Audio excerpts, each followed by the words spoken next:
যেই পিতা সন্তানের লাশ শনাক্ত করতে ভয় পায়, আমি তাকে ঘৃণা করি। যেই ভাই এখনো নির্লজ্জ স্বাভাবিক হয়ে আছে, আমি তাকে ঘৃণা করি। যে শিক্ষক, বুদ্ধিজীবী, কবি ও কেরানি প্রকাশ্য পদে হত্যার প্রতিশোধ চায় না, আমি তাকে ঘৃণা করি।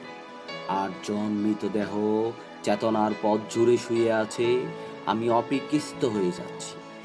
আর জোড়া কোলা চোখ আমায় ঘুমের মধ্য দেখে, আমি চিৎকার করে উঠি, আমাকে তারা ডাকছে অবলায় উদ্যানে সকল সময়।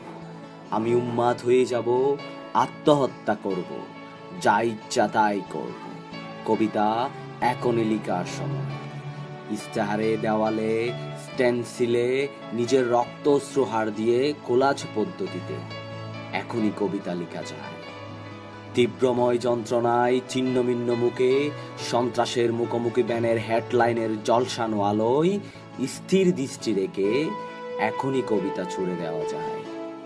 পয়েন্ট 38 ও আরো যা যা আছে হত্যাকারীর কাছে সব স্বীকার করে এখনই কবিতা পড়া যায়। এই মৃত্যু উপত্যকা আমার দেশ না, এই জল্লাদের উল্লাস মঞ্চ আমার দেশ না, এই বিস্তান্ন শ্মশান আমার দেশ না, এই রক্তস্নাত কসাইখানা আমার দেশ না।